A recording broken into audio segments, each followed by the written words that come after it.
President Trump released his 2018 fiscal budget, and it is so unusually cruel that it's something that could only be concocted in the mind of a greedy billionaire who just doesn't care about the peasants he looks down upon.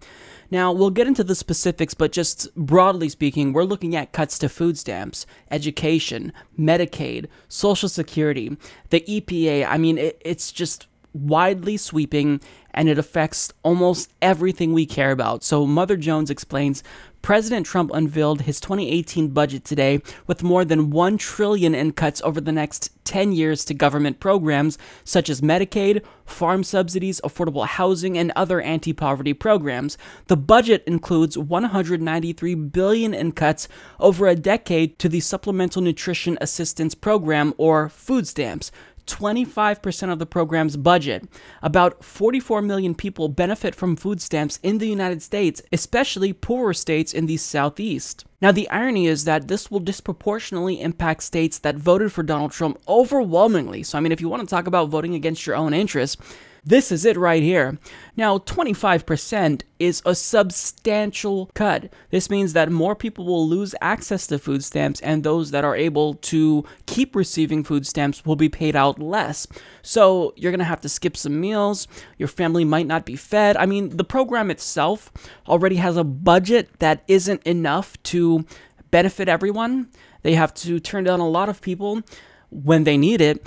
And to cut it by 25% is just devastating. Now, when it comes to Medicaid, under Trump's proposal, he would nearly cut it in half by 2027.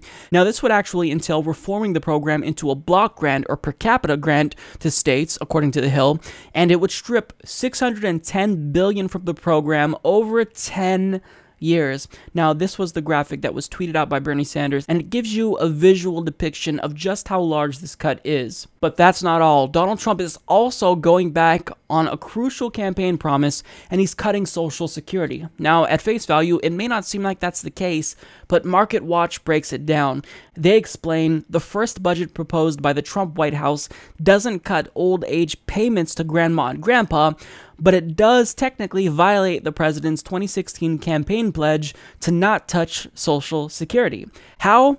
Well, the budget aims to curtail massive U.S. deficits in part by cutting payments to disabled workers by $72 billion over the next 10 years. The Disability Insurance Fund was created in 1956 in a series of amendments to beef up Social Security.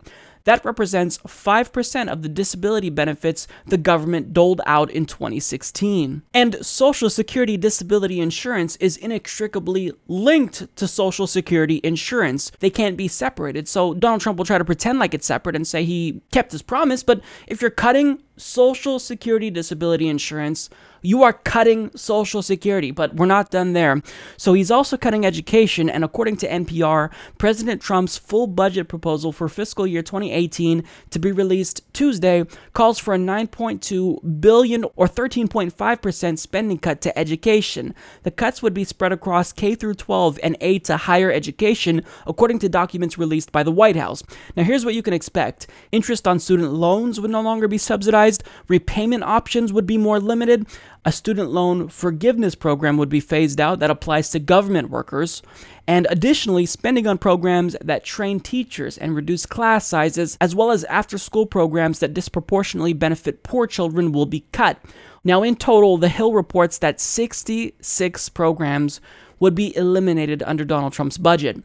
This includes an energy assistance program for the poor, a flood hazard mapping program, the National Wildlife Refuge Fund, OSHA training grants, the Green Climate Fund and Global Climate Change Initiative, the Global Agriculture and Food Security Program, and much more. And while all of these programs that disproportionately benefit the poor are being cut, Donald Trump recently announced a $57 billion increase to military spending. So it's not just that Donald Trump is the political equivalent of Ebenezer Scrooge that doesn't care about the poor.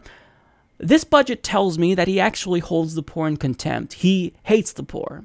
And the ways that this would hurt the poor and exacerbate poverty and income inequality It's just unimaginable to me. It's so cruel. We actually know what his administration thinks about those in poverty, because according to the Housing and Urban Development Secretary, Ben Carson, well, he states that I think poverty to a large extent is also a state of mind. Is that so?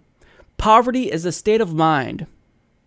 You just got to wish yourself out of it, guys. Just think hard enough and maybe look in the mirror, say, I'm rich 3 times, click your shoes together, and you might be like Donald Trump, who was born into wealth. You are so dumb. You are really dumb. For real. This is what happens when you elect billionaires and people so out of touch that they don't care about the poor. Now, Bernie Sanders was on MSNBC to talk about Trump's budget, and he lays it out very clearly and tells us exactly what's at stake. That budget that Trump has presented is a grotesquely immoral budget. It is a horrific budget. What it says is that if you are the richest person in this country, the richest family, you're going to get over a $50 billion tax break through the repeal of the estate tax. $50 billion tax break for one family. But if you are a low-income pregnant woman, you're going to lose nutrition programs for yourself and your baby.